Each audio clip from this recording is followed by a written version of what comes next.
सभी को नमस्कार। हेलो हिंदी चैनल में आप सभी का स्वागत है। प्रिय विद्यार्थियों, आज हम इस वीडियो में हिंदी नाटक का उद्भव और विकास भाग 2 का अध्ययन करेंगे। नाटक का उद्भव और विकास पर एक वीडियो मैं बना चुकी हूँ, तो आइए दूसरे भाग में हम नाटक के विकास की परंपरा जो है उसका अध्ययन करते हैं। सबसे पहले है हमारा भारतेंदु युग, जो कि सन 1857 ईस्वी से 1900 ईस्वी तक है। इससे पिछली वीडियो में हमने भूमिका के रूप में पढ़ा, पहला नाटक क्या है, नाटकों की शुरुआत कैसे हुई, ये हमने पढ़ा। और हिंदी नाटकों की जो विकास परंपरा है उसको हमने 4 चरणों में समझना है, जो मैंने पीछे आपको चारों नाम एक साथ बता दिए थे: भारतेंदु युग, प्रसाद युग, प्रसादोत्तर युग और स्वातंत्रोत्तर युग। तो पहला युग हमारा है भारतेंदु युग। हिंदी नाटकों की परंपरा की शुरुआत भारतेंदु युग में हुई। भारतेंदु युग में मौलिक और अनूदित, मौलिक जो स्वयं लिखे गए और अनूदित जिनका अनुवाद किया गया दूसरी भाषाओं से, तो दोनों ही प्रकार के नाटक इस युग में लिखे गए। अनूदित नाटक मुख्यतः बंगला, संस्कृत, अंग्रेजी भाषाओं की नाट्य कृतियों पर आधारित है। यानी मुख्य रूप से बंगला भाषा से, संस्कृत भाषा से और अंग्रेजी भाषा के नाटकों का ही अनुवाद किया गया है। हम स्वयं भारतेंदु जी की बात करते हैं। भारतेंदु जी के जो अनूदित नाटक हैं जिनका उन्होंने अनुवाद किया, उनमें विद्या सुंदर हैं, रत्नावली, धनंजय विजय, मुद्रा राक्षस, दुर्लभ बंधु, ये उनके अनूदित नाटक हैं। इनके बारे में विस्तार से बताने की आवश्यकता नहीं है। जैसे दुर्लभ बंधु जो है वो अंग्रेजी नाटककार थे ना, शेक्सपियर, उनका एक नाटक था मर्चेंट ऑफ वेनिस, ये उनका अनुवाद है, ठीक है। और उसी प्रकार से जो मुद्रा राक्षस हैं, ये विशाख दत्त हैं, संस्कृत के नाटककार, उनका नाटक है मुद्रा राक्षस, ये उसका हिंदी अनुवाद है। उसी प्रकार से और नाटक भी है, रत्नावली भी है, वो भी संस्कृत से ही अनुवाद है। धनंजय विजय है, ये भी संस्कृत से ही अनुवाद हैं।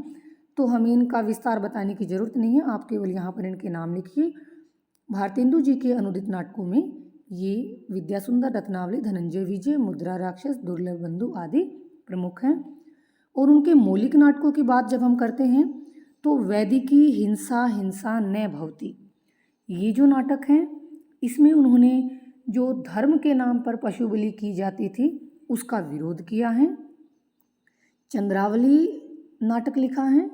चंद्रावली में क्या है कि जो प्रेमा भक्ति है उसको दिखाया गया है चंद्रावली नाटक में। भारत दुर्दशा में इन्होंने अंग्रेजी राज में जो भारत की दुर्दशा हो गई थी उसका वर्णन किया है। और नील देवी में इन्होंने भारतीय नारी के आदर्श को दिखाया है। तो इस प्रकार ये सारे नाटकों की विषय वस्तु यहाँ बताने की आवश्यकता नहीं है। अंधेर नगरी तो आपने पढ़ा ही होगा, भ्रष्ट शासन तंत्र जो है उसके ऊपर इसमें प्रहार किया गया है। तो इस प्रकार से ये इनके मौलिक नाटक हैं।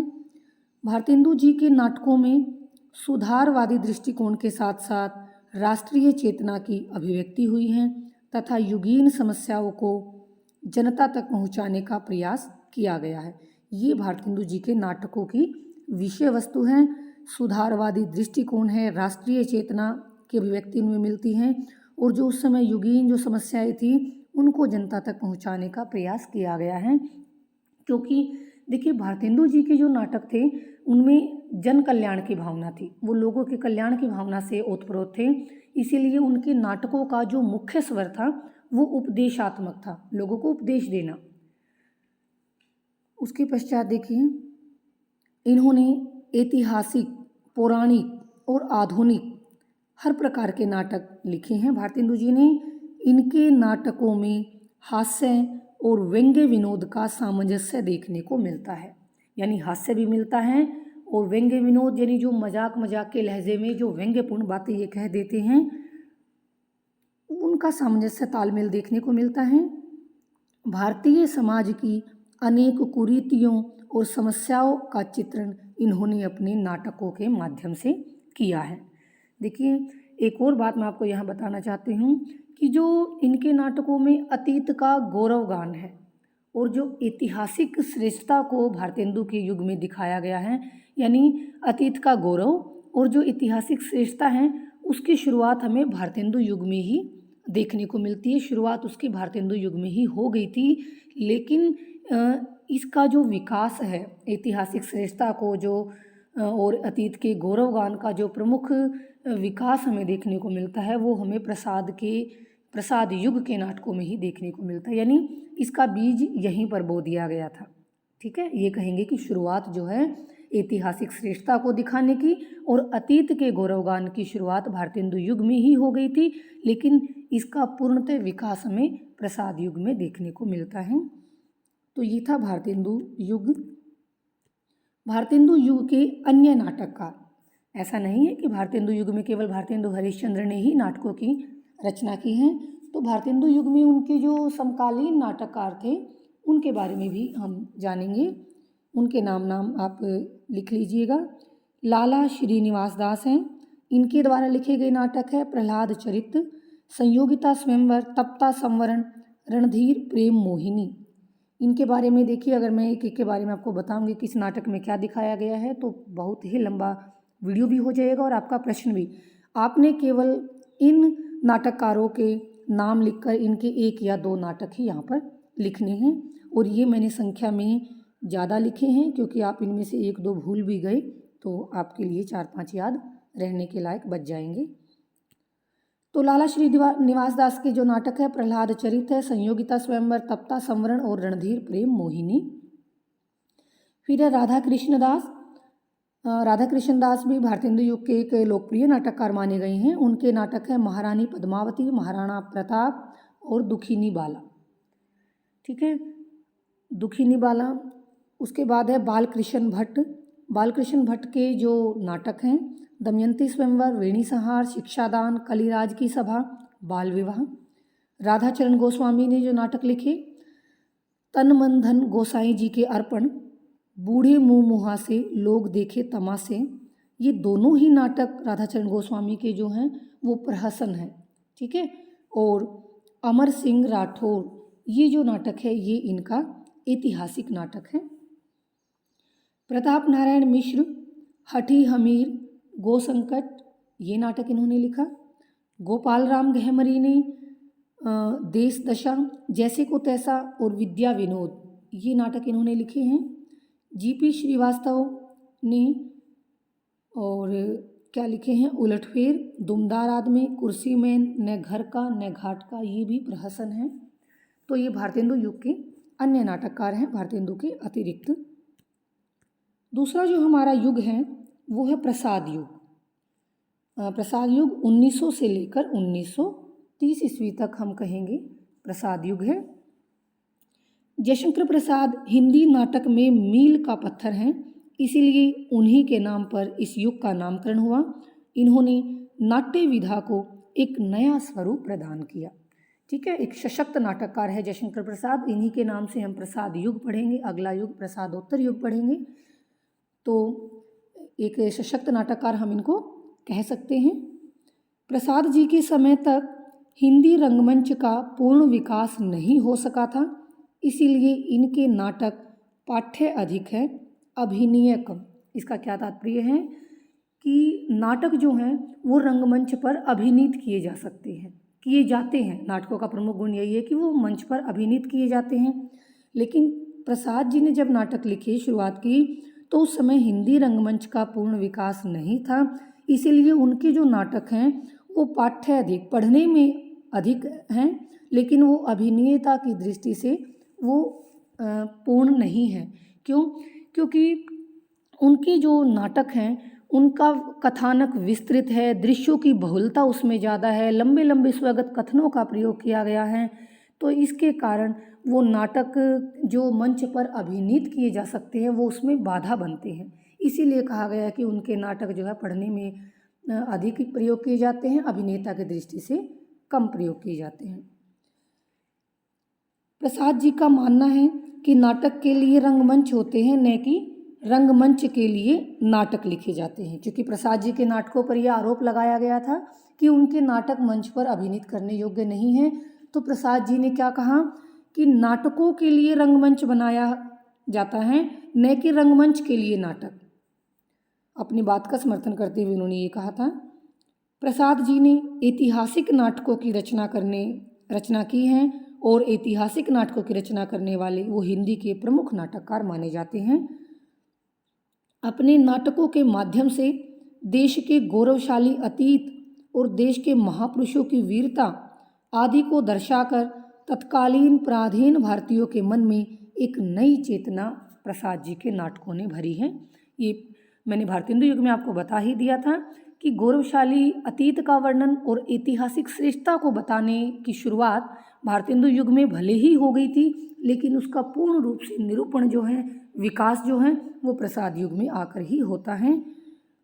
प्रसाद जी ने जो नाटक लिखे उनमें विशाख, अजातशत्रु, कामना, जनमेजय का नागयज्ञ, स्कंदगुप्त, एक घूट, चंद्रगुप्त, ध्रुव स्वामिनी आदि ये प्रमुख नाटक हैं। अब देखिए, आपने ध्रुव स्वामिनी नाटक तो पढ़ा ही है। ये जो नाटक मैंने आपको यहाँ पर बताया, ध्रुव स्वामिनी नाटक आपने पढ़ रखा है। तो प्रसाद जी के जो पहले के नाटक भले ही रंगमंच के अनुकूल नहीं थे, लेकिन प्रसाद जी जो हैं नया नया प्रयोग करने वाले नाटककार थे, प्रयोगधर्मी नाटककार थे। तो इस प्रकार उन्होंने विषय और शिल्प दोनों ही दृष्टि से प्रयोग किए और ध्रुव स्वामिनी जो उनका नाटक आया वो एक ऐसा सशक्त नाटक था जो अभिनीत करने योग्य था। इस नाटक में हमें वो त्रुटियां देखने को नहीं मिलती जो उनके अन्य नाटकों की अभिनेता में बाधक मानी जाती हैं। तो इस प्रकार से ध्रुव स्वामिनी उनका एक सशक्त रंगमंच के अनुकूल नाटक है। उन्होंने यानी जयशंकर प्रसाद ने भारतीय और पाश्चात्य नाट्य कला का संतुलित समन्वय किया। भारतीय और पाश्चात्य नाट्य कला दोनों का संतुलित समन्वय किया, तालमेल बैठाया, इसीलिए वो इस क्षेत्र के सम्राट कहलाते हैं। ठीक है, प्रसाद जी के जो नाटक हैं वो न तो सुखांत नाटक है और न ही दुखांत नाटक, यानी उनके नाटकों का अंत न तो सुख में होता है न ही दुख में होता है, इसीलिए उनके नाटकों का अंत प्रासादांत होता है। यानी नायक जो होता है वो जो अंतिम फल, आखिरी फल जो उसको मिलता है वो उसका उपयोग नहीं कर पाता, भोक्ता नहीं बन पाता और एक दुख की छाया जो है वो पाठकों के मन पर रह ही जाती है। इसीलिए प्रसाद के नाटकों को न तो सुखांत माना जाता है न दुखांत माना जाता है, बल्कि वो प्रसादांत होते हैं। और प्रसाद जी के जो नाटक हैं, ऐतिहासिक नाटक लिखने वाले हैं, वो हिंदी के प्रमुख नाटककार हैं। उन्होंने जो अपने नाटकों की विषय वस्तु हैं वो बौद्ध काल से, मौर्य काल से और गुप्त काल से ली हैं और ये तीनों ही काल भारतीय इतिहास में स्वर्ण युग माने जाते हैं। तो इस प्रकार से प्रसाद जो यानी जयशंकर प्रसाद जो हैं भारत इस क्षेत्र में, कौन से क्षेत्र में, नाटक के क्षेत्र में सम्राट कहलाते हैं। तो ये था हमारा प्रसाद युग। फिर प्रसाद युग के जो अन्य नाटककार हैं उनके बारे में हम जानेंगे।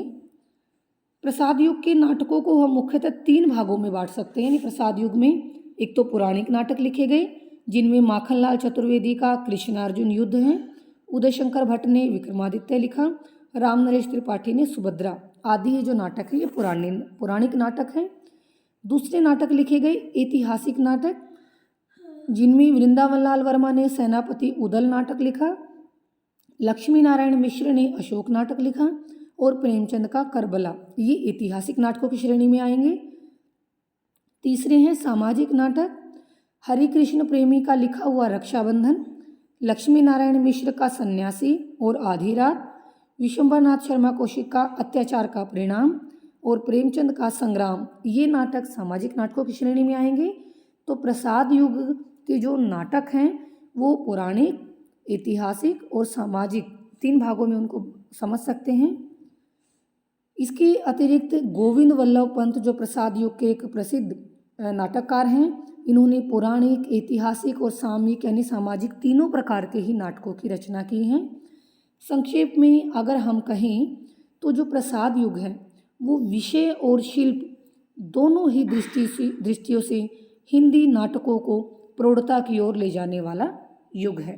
तो ये आज हमने 2 युगों का अध्ययन किया, भारतेंदु युग का और प्रसाद युग का।